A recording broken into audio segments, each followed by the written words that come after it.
Hello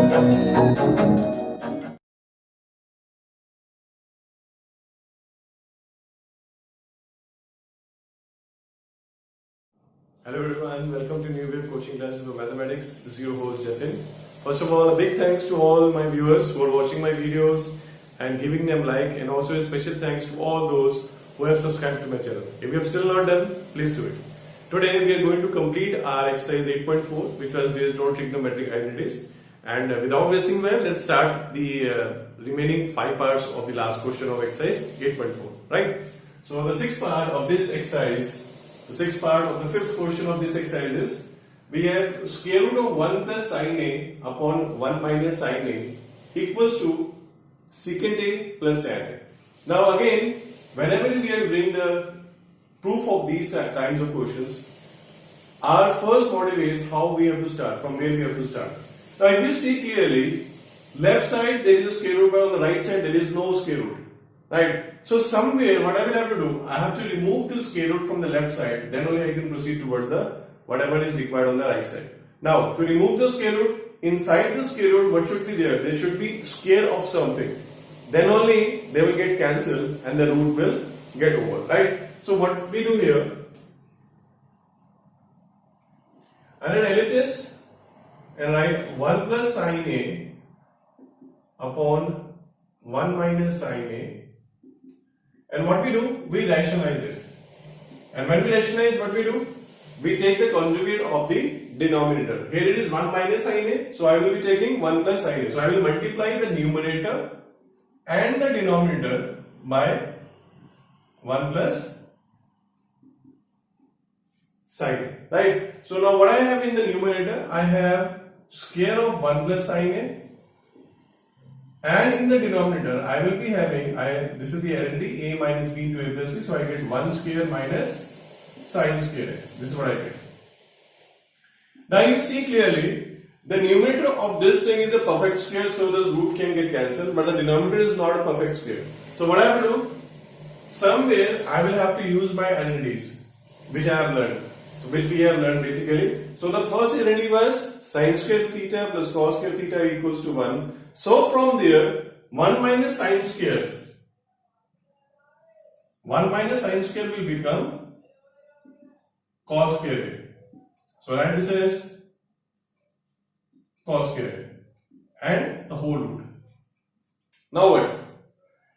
If I separately take the square root of both the numerator and denominator, what I get? I get something like this. This will be 1 plus sin a upon cos a. Now what? I can just split it out. Something like this. And finally, I get my desired result. That is my RHS. Right? Now let's go to the next part, the seventh part of this question. Now in the seventh part is given sin theta minus 2 sin cube theta upon 2 cos cube theta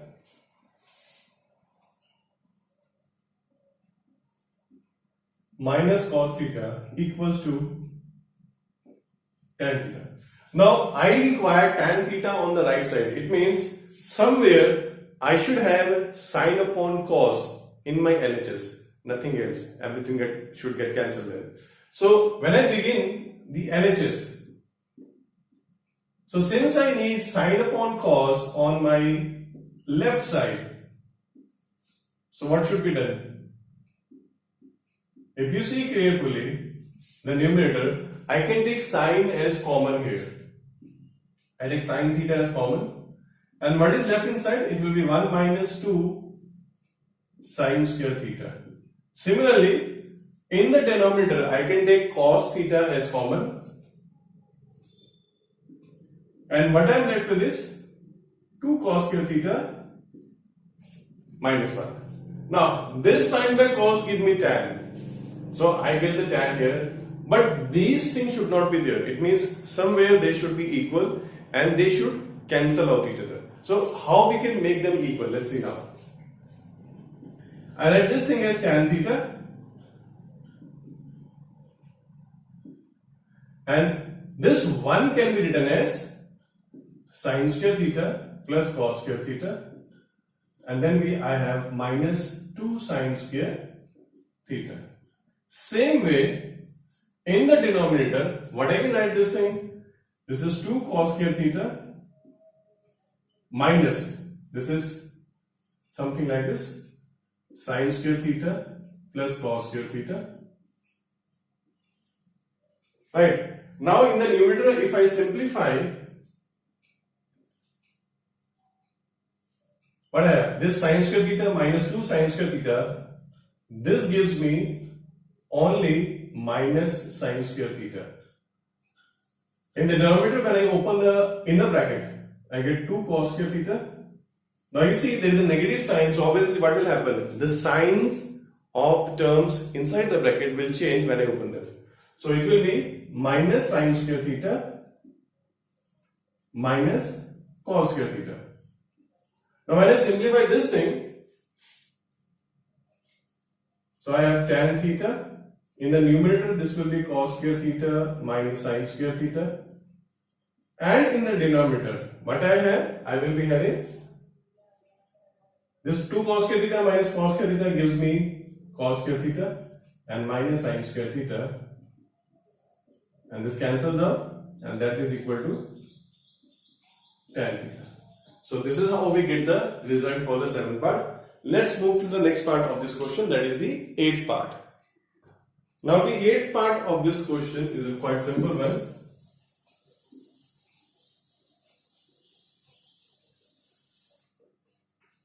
In the 8th part it is given, this is sin A plus cosec A whole square. In the other bracket I have cos A plus secant A whole square, and I have to prove this thing equal to 7 plus tan square A plus cot square A. Sorry. Right. So we begin with the LHS only. Now the first thought that comes in the mind when I see the LHS, I see there are whole squares. So what can be done? I can apply the identity of A plus B whole square in both the brackets. So in the first one it will be sin square A plus cosec square A plus 2 sin A cosec A. This is in the first bracket. Similarly, in the second bracket I get cos square A plus secant square A plus 2 cos A secant A. Now, somewhere I need tan square and cot square here, right? So again, I will have to use the identities to simplify. This sine and this cos, if I combine these two, I just rearrange the terms. I just put them in the bracket. Sin square and cos square is combined, right? What next? Next will be this cosecant square A can be written as 1 plus cot square from the identity which we have already learned, and this secant square A can be written as 1 plus tan square. Now we are through with all the square terms. Now what are left? These terms are left. Now somewhere I do not need these, I need only a number. So they should cancel out, right? So how they will cancel out? So you have to go back again in the first lecture where you learned that cosec is reciprocal of sine. So write sin A into 1 upon sin A plus same thing here 2 cos A into 1 upon cos A. Now this sign cancels, this cos cancels, this sin square A plus cos square becomes 1, then we have plus 1, then plus cot square A, then again plus 1, then plus tan square A. From here I get 2 The next is 2. So this is 2 plus 2, 4, 5, 6, 7. So rearranging the terms, I get 7 plus tan square A plus cot square A, and that is my right hand side of the proof. Right? Now let's go to the next part of this question. The ninth part of this question.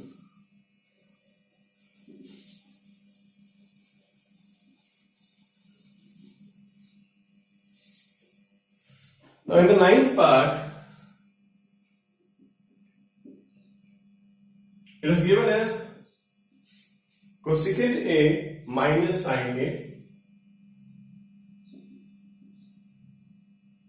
into secant minus cos, and this thing I have to prove equal to 1 upon tan A plus cot A. Right? So let's start with the LHS. Again, if you see the LHS and the RHS, I require tan and cot. Right? That also in denominator. Now the first thing, obviously if nothing comes, change everything in sin and cos. This is what I tell every time. So this cosec can be written as 1 upon sin A minus sin A. Next bracket, 1 upon cos A minus cos A. Now if we simplify the first bracket, what I get from the first bracket, I take the LCM sin A, and the numerator I have 1 minus sin square. Similarly, in the second bracket, I take the LCM as cos A, and I have 1 minus cos square. Now these are squares. Whenever we have the square of any of the t ratios, I can apply the identity. So if I apply the identity in the numerator of this one, I get from here cos square upon sin A. Similarly, if I apply the identity in the next bracket, what I get 1 minus cos square becomes sin square upon cos A. Right? Now what can be done? This sin and cos, one of the sin and one of the cos can get cancelled out. So I am left with cos A into, or I can write this something like this, cos A into sin A. This is my LHS. I require tan and cot. So somewhere here I will have to think what I have to do in the next step. So what we can do, we can simplify. See, I told you earlier also, if you do not understand what step you have to go forward, because there will be something added in this. So nothing comes in the mind. So what do? Simplify the RHS on the other side there. Now we simplify the RHS. Right. So let's.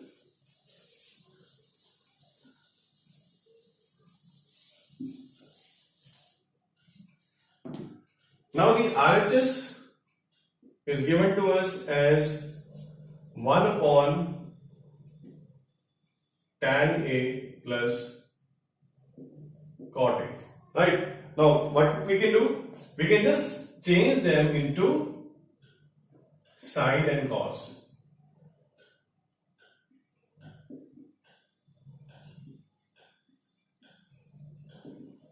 What next? Since we have two fractions, we will take LCM. So we take the LCM in the denominator. This is 1 upon, in the denominator we have the LCM as sin A into cos A.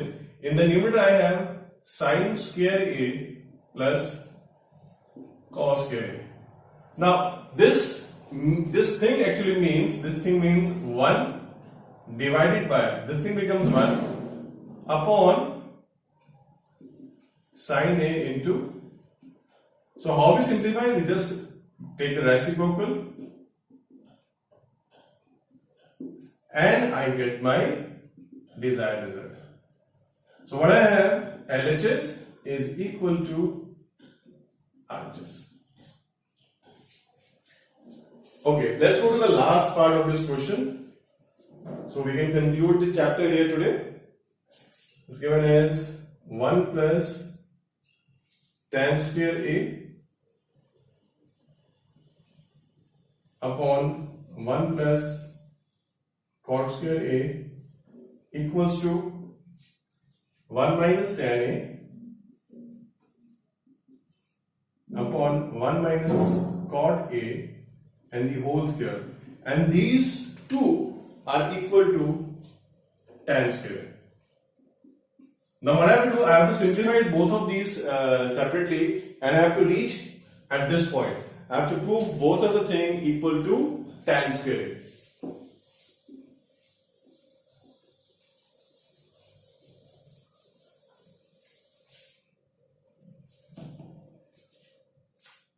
Alright, so I take first this thing, I write it as LHS equals to 1 plus tan square A upon 1 plus cot square. Since again they are in squares, so what I can do? I can apply the identity. So 1 plus tan square A is secant square A, and 1 plus cot square A is cosecant square A. Now again, I just write in this thing in simple terms. This will be secant square A divided by cosec square A. Somewhere I need tan. It means it should be sine by cos. So I just change these two. I write it as 1 upon cos square A into 1 upon sine square A. So what I do? I just take the reciprocal. This is 1 upon cos square A. Sorry, this is divide here. Now I take multiply, and this will be sine square A upon 1. So when I merge, when I multiply, this is sine square A upon cos square A, and this is tan square A. Right? Now this I have proved this equal to this. Now I take the other one, 1 minus tan A